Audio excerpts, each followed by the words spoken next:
जय हिंद साथियों। तो साथियों सीटेट का जो आपका एग्जाम आज यानी कि 13 जनवरी को हुआ है, तो उसमें एबीएस में जो क्वेश्चन पूछे गए हैं उनमें से कुछ प्रश्न हमें प्राप्त हुए हैं आप लोगों के द्वारा। तो उन प्रश्नों को आज की क्लास में हम सोल्व करेंगे। जिन साथियों को इन क्वेश्चंस की पीडीएफ चाहिए वो हमारा टेलीग्राम चैनल ज्वाइन कर ले, उसका लिंक आपको नीचे डिस्क्रिप्शन में मिल जाएगा। और जिन साथियों ने अभी तक हमारे चैनल को सब्सक्राइब नहीं किया वो सभी साथी चैनल को सब्सक्राइब कर लें।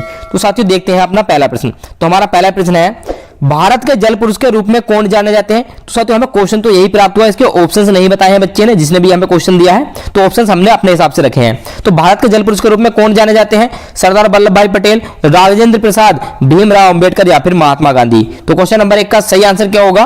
साथियों भारत के जल पुरुष के रूप में जाने जाते हैं डॉक्टर राजेंद्र प्रसाद, इनको भारत का वोटरमैन कहा जाता है, जल पुरुष। तो ऑप्शन नंबर 2 इस प्रश्न के लिए सही आंसर होगा। अगला प्रश्न देखेंगे, यदि आप मुंबई से दिल्ली जा रहे हैं तो आपको कौन से राज्य से होकर जाना पड़ेगा।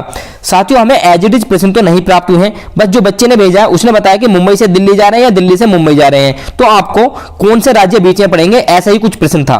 तो देखेंगे भारत के नक्शे में कि मुंबई से दिल्ली के बीच कौन कौन से राज्य पड़ते हैं। तो साथियों ये रहा भारत का नक्शा, इसको थोड़ा सा जूम कर लेते हैं। हाँ इतना काफी है।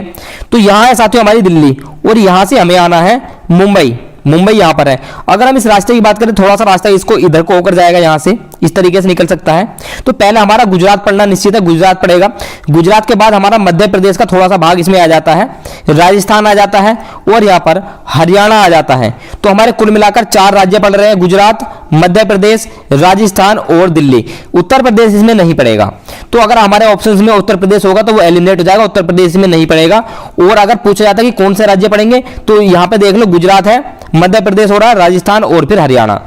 तो ये हमारे राज्य पड़ेंगे अगर हम दिल्ली से मुंबई जाएं या मुंबई से दिल्ली आए। अगला प्रश्न देखेंगे, निम्न में से कौन सा राज्य बंगाल की खाड़ी का निकटवर्ती राज्य है। तो ऐसा ही कुछ प्रश्न था कि बंगाल की खाड़ी के निकटवर्ती राज्य से संबंधित था। तो देखेंगे इसको भारत का नक्शा कि बंगाल की खाड़ी के निकटवर्ती राज्य कौन कौन से हैं।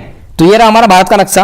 तो यहाँ पर है बे ऑफ बंगाल, बंगाल की खाड़ी। तो इसके अगर निकटवर्ती राज्य की बात करें तो हमारा उड़ीसा हो जाएगा, दूसरे नंबर पर हमारा पश्चिम बंगाल हो जाएगा, यहाँ तीसरे नंबर पर त्रिपुरा है और चौथे नंबर पर हमारा मिजोरम हो जाएगा। तो कुल मिलाकर बंगाल की खाड़ी के निकटवर्ती राज्य हैं, ये 4 राज्य हैं, उड़ीसा, पश्चिम बंगाल, त्रिपुरा और मिजोरम। अगला प्रश्न देंगे जो आपके एग्जाम में पूछा गया आज के, स्वच्छ भारत अभियान महात्मा गांधी की किस जयंती से मनाना शुरू किया गया है।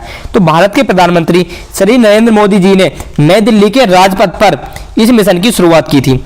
सन 2019 को महात्मा गांधी की 150वीं जयंती पर स्वच्छ भारत मिशन की शुरुआत की गई थी। अगला प्रश्न देखेंगे, कौन सी बीमारी रक्त की कमी के कारण होती है। तो ऐसा ही कुछ प्रश्न पूछा गया था, रक्त की कमी से संबंधित था। तो साथियों रक्त की कमी के कारण जो बीमारी होती है उस बीमारी का नाम है एनीमिया। एनीमिया बीमारी होती है रक्त की कमी के कारण। इसमें रेड ब्लड सेल्स आरबीसी की संख्या बहुत ही कम हो जाती है, इससे थकान, कमजोरी और सांस लेने में दिक्कत हो सकती है। अगला प्रश्न देखेंगे, ऊर्जा का पिरामिड कैसा होता है। तो इस तरीके का एक क्वेश्चन पूछा गया है। तो साथियों ऊर्जा का पिरामिड हमेशा सीधा होता है। तो इस तरीके का कुछ प्रश्न होगा, इसके ऑप्शन होंगे उल्टा होता है, सीधा होता है, ऐसा कुछ होगा। तो इसका आंसर होगा सीधा होता है, ऊर्जा का पिरामिड हमेशा सीधा होता है। अगला प्रश्न देखेंगे, खेजड़ी गांव किस लिए प्रसिद्ध है। यहाँ खेजड़ी नहीं होगा, ये होगा खेजड़ली, खेजड़ली होगा यहाँ पर। तो खेजड़ली गांव किस लिए प्रसिद्ध है।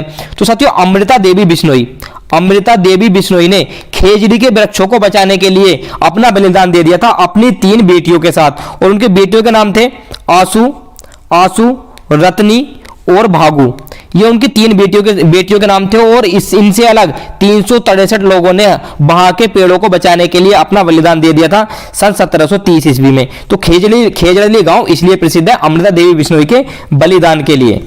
तो साथियों ये थे हमें जो प्रश्न प्राप्त हुए थे ईबीएस के, 7 ही प्रश्न हमें अभी तक प्राप्त हुए थे वो हमने आपको करा दिए हैं। तो जो भी साथी अंत तक हमारे साथ बने रहे उनका बहुत बहुत धन्यवाद। और जिन साथियों ने अभी तक हमारे चैनल को सब्सक्राइब नहीं किया वो सभी साथी चैनल को सब्सक्राइब जरूर कर लें। और शाम को आपको मैथ की वीडियो मिल जाएगी, जो आज मैथ में क्वेश्चन पूछे गए हैं शाम को उसकी वीडियो मिल जाएगी। तो आपसे मिलते हैं अगली क्लास में। जय हिंद।